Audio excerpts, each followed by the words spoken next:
La noche olía a jazmín y a éxito. Isabela, la arquitecta de su propia vida, estaba a punto de ver cómo los cimientos se hacían polvo. De pie en el centro de su jardín, con un vestido de seda color marfil que parecía esculpido sobre su cuerpo, ella era la imagen misma de la perfección. Era su cumpleaños número 40 y la fiesta era un reflejo de todo lo que había construido. Una mansión minimalista en un suburbio próspero de Miami, un círculo de amigos influyentes que la admiraban y un matrimonio de 15 años que parecía sacado de una revista. Todo era impecable. Las luces de hadas colgaban de las palmeras. Un cuarteto de jazz tocaba melodías suaves y el champán fluía sin cesar. Isabela se movía entre sus invitados con una elegancia serena, su sonrisa siempre en su lugar, su moño oscuro sin un solo cabello fuera de sitio. Era una mujer metódica que había diseñado su hogar y su vida con la misma precisión con la que dibujaba sus planos. Estabilidad, seguridad, esperanza. Esas eran las palabras que definían su mundo, o al menos el mundo que mostraba a los demás. Pero bajo la superficie, pequeñas grietas habían comenzado a aparecer. Hacía semanas que el sueño no era un refugio, sino un campo de batalla. Se despertaba con una opresión en el pecho, un peso invisible que atribuía al estrés de un nuevo proyecto. Durante el día, sufría dolores de cabeza punzantes que ninguna pastilla lograba calmar. Se miraba al espejo y veía unas ojeras que el maquillaje apenas podía disimular. «Estoy agotada. Es todo», se repetía a sí misma, ignorando la alarma que sonaba en su interior.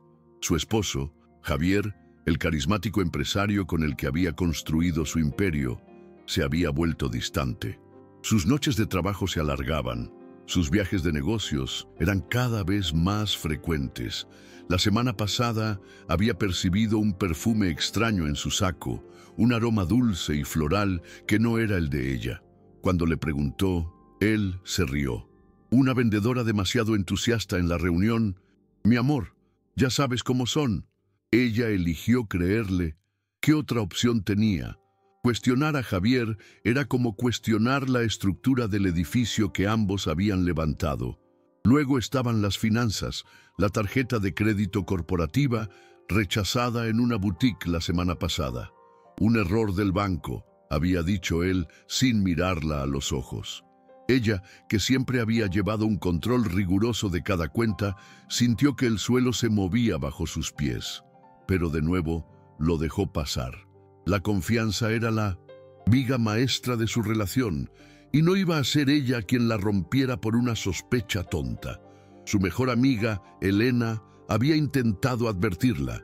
Hace un mes, durante un café, la había mirado con una mezcla de pena y preocupación. «Isa, ¿estás segura de que todo está bien? Javier, parece diferente». La reacción de Isabela fue fría, defensiva. Le dijo a Elena que no se metiera, que estaba viendo fantasmas donde no los había. No habían vuelto a hablar desde entonces. Ahora, al otro lado del jardín, veía a Elena observándola con la misma mirada triste. Isabela desvió la vista sintiendo una punzada de soledad. Intentaba mantener todo bajo control, como siempre lo había hecho. Si una columna mostraba una fisura, simplemente la reparaba. La cubría con una nueva capa de pintura y pretendía que nunca había estado allí. Esa era su especialidad, crear fachadas perfectas. Mientras sonreía a un invitado que elogiaba su casa, su mente se aferraba a los planes futuros. El viaje a Kioto que estaban planeando para su aniversario, la nueva ala de la firma de arquitectos que quería inaugurar, proyectos, metas, el futuro. Todo un andamiaje diseñado para no tener que mirar el presente, para no ver que las paredes se estaban cerrando a su alrededor. La música se detuvo. Los invitados aplaudieron mientras dos camareros traían un pastel de varios pisos, una obra de arte de la repostería. Era el momento culminante de la noche, su momento. Javier se acercó, le pasó un brazo por la cintura y le susurró al oído: «Feliz cumpleaños, mi vida». Su aliento olía a champán caro y a mentiras. Isabela sintió un escalofrío, pero forzó una sonrisa para las cámaras de los celulares que ahora los apuntaban. Le entregaron un cuchillo de plata para cortar la primera rebanada. Por un instante, la luz de las velas se reflejó en la hoja y la vio no como un utensilio de celebración, sino como un arma. Pesaba demasiado en su mano. Miró a su alrededor. Todas esas caras sonrientes, celebrando una vida que se sentía cada vez más como una farsa. ¿Era esto la felicidad? ¿O solo un diseño impecable a punto de derrumbarse? Justo cuando iba a hundir el cuchillo en el pastel, la mano de Javier la detuvo suavemente. «Un momento, por favor», dijo él, alzando la voz para que todos lo escucharan. Un silencio denso cayó sobre la multitud. Él levantó su copa y con esa sonrisa que una vez la enamoró y que ahora le helaba la sangre, se preparó para hablar, para demolerlo todo. El mundo se detuvo. El murmullo de las conversaciones, la melodía del jazz, el tintineo de las copas, todo se desvaneció en un zumbido agudo que le perforaba los oídos. La sonrisa de Javier era una máscara grotesca, sus ojos, dos fragmentos de hielo. Isabela sintió que el vestido de seda se le pegaba a la piel, frío y húmedo, como una mortaja. El cuchillo de plata en su mano se sentía ahora como un ancla, arrastrándola hacia un abismo oscuro y helado. Del interior de la casa, iluminada como un escenario, apareció una mujer.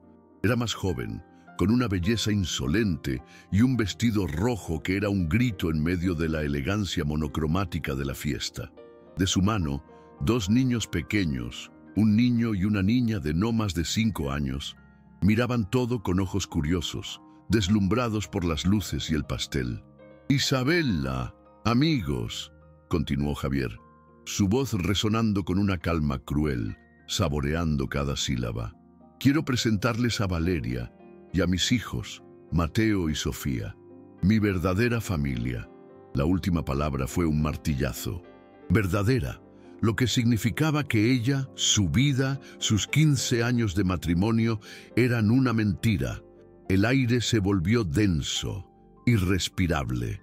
Pudo sentir las miradas de los 100 invitados clavándose en ella, una mezcla de lástima, morbo y alivio por no estar en su lugar.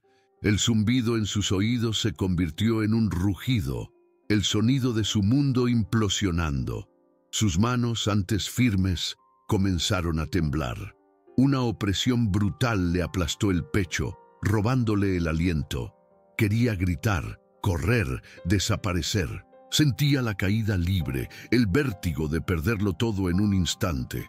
Javier la observaba, arrogante, esperando el espectáculo. Esperaba las lágrimas, los gritos, el colapso de la mujer perfecta que él mismo había ayudado a construir y que ahora se deleitaba en demoler. Valeria, la amante, la miraba con una extraña mezcla de triunfo y una pizca de compasión, como si se disculpara por robarle una vida que, al parecer, nunca le había pertenecido. Por un segundo eterno, Isabela se quedó inmóvil. El cuchillo en su mano, el pastel intacto, el jardín lleno de fantasmas. Podía sentir la pregunta en el aire: ¿y ahora qué? Pero entonces algo cambió.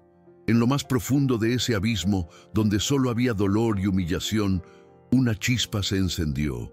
Una furia fría y cristalina. No, ella no iba a darles ese gusto. No iba a romperse. Había diseñado edificios capaces de soportar huracanes. No iba a permitir que este hombre la derrumbara. La arquitecta en ella tomó el control. El temblor de sus manos cesó.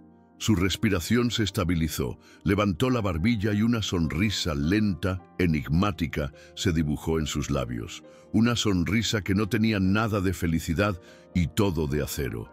Desconcertó a Javier, aterrorizó a Valeria. «Gracias, cariño», dijo, su voz clara y firme, cortando el silencio como un bisturí. «Siempre sabes cómo sorprenderme». Ignorando por completo a la nueva familia, se volvió hacia el pastel. Con una precisión quirúrgica, hundió el cuchillo y cortó una rebanada perfecta. Luego otra y otra. El gesto era tan metódico, tan sereno, que la tensión en el ambiente se transformó en una confusa expectación. Se giró hacia los invitados, que la miraban boquiabiertos. «Javier me ha dado su sorpresa», anunció, levantando un plato. «Ahora les voy a mostrar la mía». Con una elegancia depredadora, caminó directamente hacia Valeria. La joven retrocedió un paso, intimidada. Isabela le ofreció la rebanada de pastel. «Felicidades», le dijo, su voz un susurro aterciopelado. «Debes estar agotada guardando este secreto». Valeria, pálida, no supo qué hacer. Luego Isabela se dirigió a Javier, le entregó otro plato, se inclinó y le susurró al oído, tan bajo que solo él pudo escucharla. «Espero que te guste el sabor de la libertad, porque es lo único que te quedará». Javier la miró, su arrogancia comenzando a flaquear, una sombra de duda cruzando su rostro. Finalmente, Isabela se paró en el centro de su jardín, el epicentro del terremoto. Levantó su copa de champán. «Muchos de mis centos. Ustedes se preguntarán cómo puedo estar tan tranquila», dijo, su voz proyectándose con una autoridad que nadie le había escuchado antes. «La verdad es que lo sé todo. Desde hace meses». Un jadeo colectivo recorrió a la multitud. «Y como buena arquitecta, cuando descubres que los cimientos están podridos, no intentas repararlos. Diseñas una demolición controlada». Hizo una pausa, dejando que las palabras calaran. «La firma que compartíamos fue disuelta esta misma tarde. Cada activo que estaba legalmente a mi nombre ha sido protegido, y esta casa», dijo, haciendo un gesto amplio que abarcaba la mansión, el jardín, todo, «que siempre fue mía, tiene cerrojos nuevos desde las 6 de la tarde». El rostro de Javier se descompuso. Pasó de la confusión a la incredulidad y de ahí al pánico. «Isabela, no puedes. Eso es imposible», balbuceó, dando un paso hacia ella. «Oh, claro que puedo». Y como si fuera una señal, un hombre de traje oscuro que había estado discretamente entre los invitados se adelantó. Era Daniel, su abogado. Con una calma profesional le entregó a Javier una carpeta. «Señor Rojas», dijo Daniel, «aquí tiene una orden de restricción que le prohíbe acercarse a la señora de la Torre o a esta propiedad. Y aquí los papeles de un divorcio fulminante por adulterio y fraude. Le sugiero que se retire pacíficamente». La humillación fue total. Despojado de su poder, de su riqueza y de su fachada en cuestión de minutos, Javier se quedó sin palabras. Miró a su alrededor buscando un aliado, pero solo encontró ojos que lo juzgaban. Su gran golpe maestro se había convertido en su propia ejecución pública. Sin decir más, se dio la vuelta y con la poca dignidad que le quedaba, caminó hacia la salida. Valeria, con los dos niños confundidos de la mano, lo siguió como una sombra hacia un futuro incierto. Isabela los vio marcharse. La fiesta había terminado abruptamente. Los invitados comenzaron a dispersarse en un silencio incómodo, dejándola sola en medio de su jardín. Ya no era la esposa engañada, era una reina que acababa de defender su castillo. Mientras las luces del auto de Javier desaparecían en la noche, Isabela tomó un sorbo de champán. El sabor ya no era amargo, era el sabor de la victoria. Pero en sus ojos no había alegría, solo la fría y brillante determinación de quien sabe que la demolición ha sido un éxito y que ahora, sobre los escombros, empieza la verdadera reconstrucción. Esta guerra acababa de empezar. El silencio que siguió fue más ruidoso que cualquier explosión. Cuando la última luz de auto se perdió en la distancia, Isabela se quedó sola en medio del desastre. El jardín, antes un escenario de perfección, era ahora un campo de batalla después de la tregua. copas a medio beber, servilletas arrugadas y el pastel, con sus rebanadas cortadas con precisión de cirujano, parecían una burla grotesca. El champán en su copa había perdido sus burbujas. Lo bebió de un trago, pero el alcohol no le trajo calor, solo un frío, que se instaló en sus huesos. La adrenalina que la había sostenido, que le había permitido ejecutar su plan con una calma aterradora, se disipó de golpe, y en su lugar quedó el vacío. Sus rodillas cedieron. Cayó sobre el césped húmedo, el vestido de seda marfil manchándose de tierra. El moño impecable se deshizo y su cabello oscuro cayó sobre sus hombros. Y entonces lloró. No fue un llanto ruidoso ni histérico, sino un sollozo silencioso y desgarrador que venía de lo más profundo de su ser. Lloró por los 15 años de mentiras, por la confianza rota, por la humillación pública, pero sobre todo, lloró por la estúpida que había sido, por haber ignorado todas las señales. Los días que siguieron fueron un borrón de penumbra. La mansión, su obra maestra, se convirtió en una jaula dorada. Cada rincón le recordaba a él. La silla donde leía el periódico, el aroma de su colonia que aún flotaba en el vestidor, las fotos de sus viajes que ahora parecían postales de una vida inventada.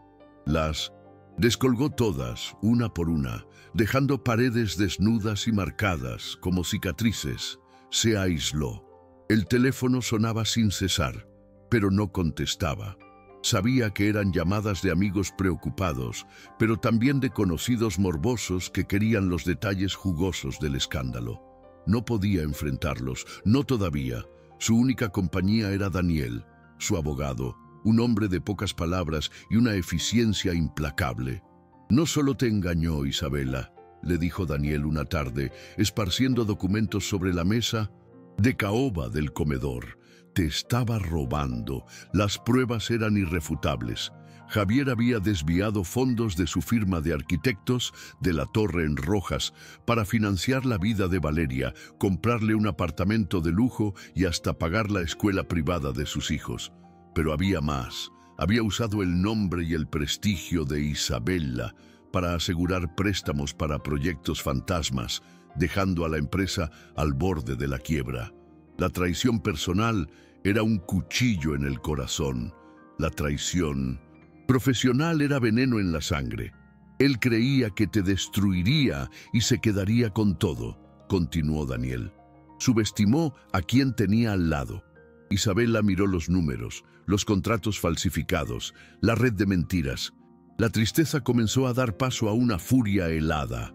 Esto ya no era solo sobre un corazón roto, era sobre su nombre, su legado, todo lo que había construido con sus propias manos. Una mañana, el timbre sonó con insistencia. Era Elena, su amiga, a la que había alejado por no querer escuchar la verdad. Isabela dudó, pero finalmente abrió la puerta. Elena no dijo, «te lo dije», simplemente la abrazó. Un abrazo largo y sincero que rompió el último dique de contención de Isabela. «No dejes que te quite esto también», le susurró Elena mirando a su alrededor. «No dejes que te quite tu pasión. Recuerdo a la chica que llenaba cuadernos enteros con diseños imposibles, la que veía un edificio en cada nube. ¿Dónde está ella?» Esa pregunta fue el gatillo. Esa noche, por primera vez en meses, Isabela no se sentó a revisar los papeles del divorcio. Subió a su estudio, un espacio que había evitado porque estaba lleno de proyectos que había compartido con Javier. El polvo cubría las maquetas y los planos.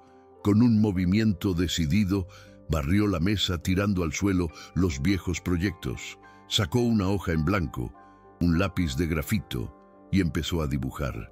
Al principio sus manos estaban torpes, inseguras, pero poco a poco las líneas comenzaron a fluir. No dibujaba una casa, ni un rascacielos. Dibujaba formas audaces, estructuras que desafiaban la gravedad, espacios llenos de luz que parecían nacer de las sombras. Estaba diseñando su propia reconstrucción. Los días siguientes marcaron un cambio. Se levantaba al amanecer. Salía a correr por la playa, sintiendo cómo el aire salado limpiaba sus pulmones y sus pensamientos. Volvió a su rutina, pero era una rutina nueva, solo suya.